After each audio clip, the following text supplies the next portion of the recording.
sim, olha só, gente.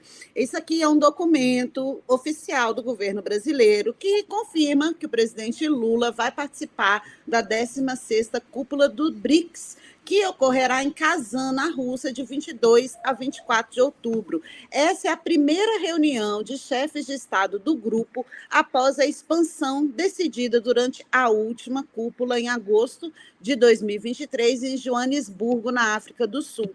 Foram admitidos, só para a gente relembrar aqui, como membros plenos a Arábia Saudita, o Egito, Emirados Árabes Unidos, a Etiópia e o Irã. O convite para a Argentina integrar esse BRICS Plus foi declinado pelo Javier Milei por uma carta dirigida aos líderes em dezembro do ano passado, assim que ele tomou posse, né? E a Arábia Saudita ainda não aceitou formalmente o convite.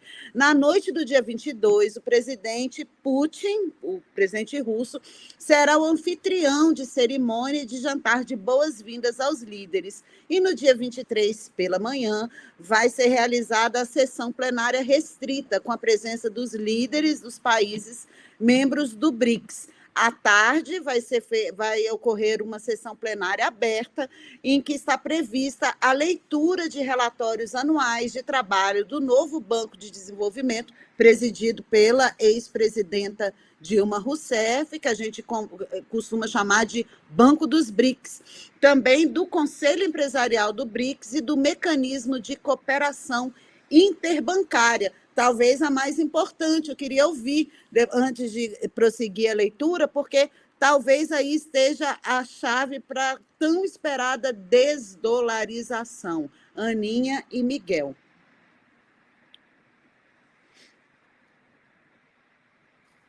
É isso. Outro dia a gente estava aqui entrevistando o Choban, né, da Índia, né, Miguel? E ele falou, gente, deve ser a principal reunião dos BRICS, da história do BRICS, porque ela está se aproximando de mudanças muito concretas, muito fortes, mudanças que podem impactar, né, em mudanças no sistema financeiro global, essa questão da desdolarização, da mudança na forma de financiamento, de crédito, que vai margeando o sistema, né? O sistema Bretton Woods, né? Com o Banco Mundial, o Fundo Monetário Internacional, o dólar muito forte, que preponderou desde o final da Segunda Guerra Mundial no século passado. A gente pode estar realmente vivendo um momento histórico na geopolítica mundial. E essa reunião dos BRICS parece que vai sinalizando para isso. Né? Yara, o Choban, que a gente entrevistou, pela segunda vez, ele fala isso, que essa reunião dos BRICS vai ser a mais importante da história, como a Ana lembrou. Em função do momento geopolítico que o mundo vive hoje, em que, mais uma vez, você tem os Estados Unidos, juntamente com seus vassalos, né, do norte global, tentando dividir o mundo, tentando dividir o mundo em blocos, né, de países do mal e países do bem. E o BRICS, no momento, essa divisão que sempre aconteceu tem sido acentuada com os problemas, os conflitos no Oriente Médio e a guerra na Ucrânia. E também com o aumento das sanções contra a China. Eu vi um documentário esses dias, Yara, até vou te mandar, esqueci de te mandar, devia ter te mandado, um documentário da CGTN, a TV chinesa, falando sobre as sanções tecnológicas contra a China. Muito bonito. A entrevista aos estudantes chineses, os estudantes que estão estudando tecnologia na China, estudando semicondutores. Lindos estudantes, né? Muito jovens, né? Falando, eu estou estudando que é para ajudar o meu país, né, a vencer as sanções econômicas e tudo, um patriotismo muito grande dos chineses. E a reportagem fala que eles estão conseguindo, né? Eles estão conseguindo já, a China já aumentou muito a produção de microchips, semicondutores, é um grande esforço nacional, e fala das sanções, né? Como as sanções elas realmente aumentaram, como elas criaram dificuldade muito grande para a Huawei. A Huawei ficou com 2 anos praticamente fora do mercado. Que empresa consegue ficar 2 anos fora do mercado? Né? Mas ela conseguiu, com muito esforço, conseguiu lançar um chip, um microchip, de 7 nanômetros, agora está caminhando para lançar o de 5 nanômetros. A China está caminhando para lançar a litografia, tão boa quanto o da Holanda, e ela agora, a Huawei está lançando agora, esses dias, o Harmonious OS, que é o sistema operacional de celular, que vai dar autonomia total, porque a parte de software, isso a reportagem fala.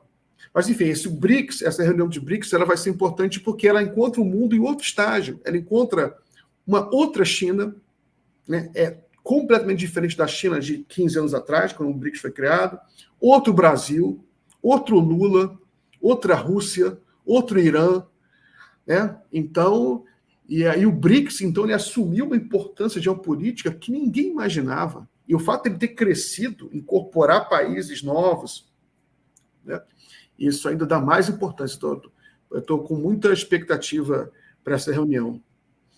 Maravilha. Deixa eu continuar aqui, olha, para seguir o roteiro aqui, divulgado pelo Itamaraty. No dia 24, último dia, vai rolar a reunião do segmento ampliado, com o tema BRICS e Sul Global, construindo juntos um mundo melhor, para o qual cerca de 30 países e organizações internacionais estão convidados.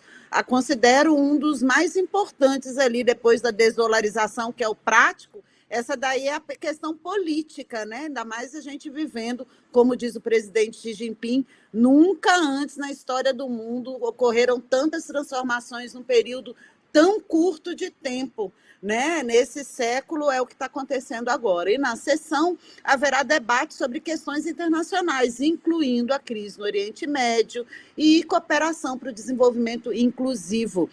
Nesses 3 dias de cúpula estão previstas reuniões bilaterais entre os líderes dos países membros do BRICS e dos países convidados. O presidente Lula vai ser o único líder que esteve presente na cúpula inaugural do grupo em Caterimburgo, também na Rússia, em 2009. À época, o atual presidente Vladimir Putin era o primeiro-ministro do país. A cúpula será precedida pela reunião de Sherpas. Sherpas são os facilitadores do BRICS, que ocorrerá também em Kazan, de 16 a 22 de outubro, para negociar a declaração a ser emanada na cúpula, que vai ser intitulada Fortalecendo o Multilateralismo para o Desenvolvimento Global Justo e Seguro.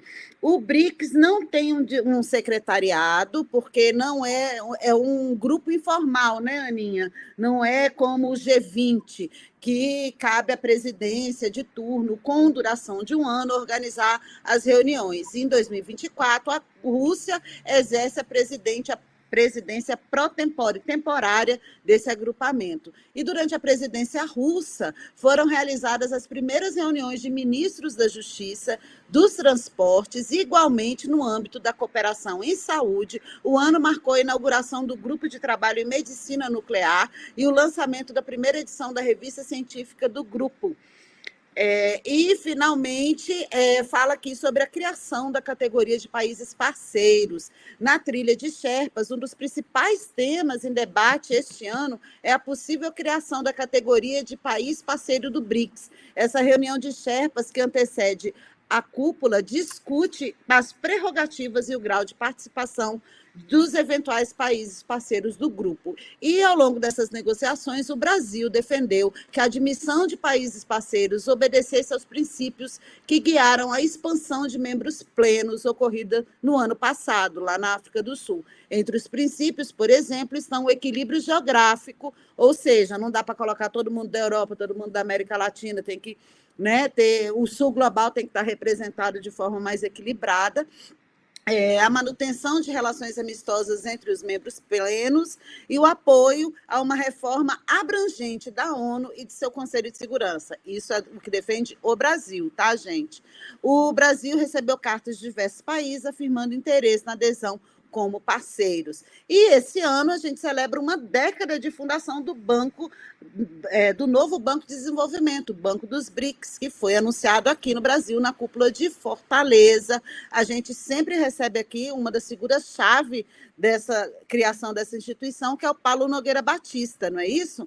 E o NDB, que é sediado em Xangai, conta com escritórios em São Paulo, Gujará, na Índia.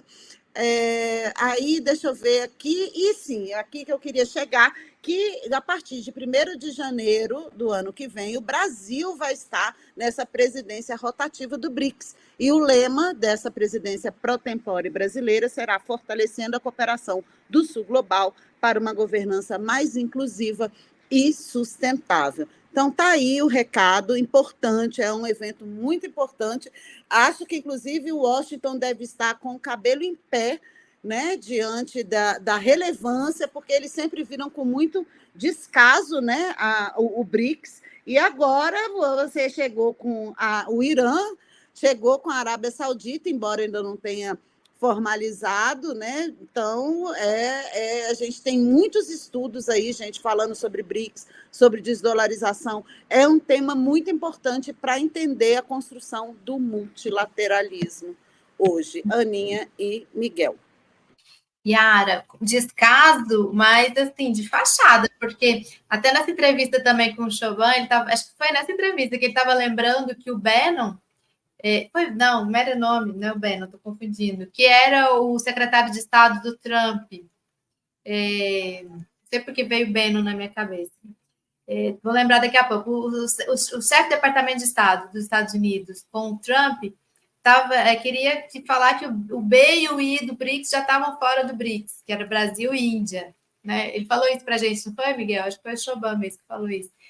Mike Pompeo. Pompeo, exato. Não sei por que veio bem. O Mike Pompeo falava, não, Brasil e Índia não são mais BRICS, não existe mais BRICS, acabou o BRICS. Ou seja, eles ficaram sempre incomodados com o BRICS. É porque agora, Aninha, eu vejo uma pauta prática, entendeu? Não é só, estamos construindo um mundo multipolar. Não, vamos desdolarizar as nossas economias. E gente, a Rússia sobreviveu às sanções. A Rússia está aí bombando. Os caras devem estar desesperados. E o Trump, pelo menos, está. Essa história de você desdolarizar o mundo deixa Washington desesperada. O Trump ameaçou, falou que vai atacar os países que desdolarizarem, bem típico dele. Né? Mas, enfim, eles não podem fazer nada, isso já está acontecendo, o comércio internacional já está se desdolarizando. O Brasil, por exemplo, já está comercializando com a China, a maior parte em yuan, né? E a Rússia e a China, quase tudo em yuan e rublo. A Rússia e a Índia também, moedas locais, já está acontecendo. Né? Os países pequenos que não tem menos condição de fazer isso. Né? O BRICS serve para isso, por isso que tem mais gente entrando para o BRICS. Agora, nosso convidado chegou, Ana. Eu vou, então, a Ana fica, né, com a gente aqui até o final, conversando com o Jorge Chalub. E eu vou indo, gente, e volto na segunda. E a já vai. Eu volto na segunda, estou de folga amanhã. Não, eu tô com o meu banco de folgas, gente. Depois tá abusando dessas folgas, hein? Nossa! Abusando.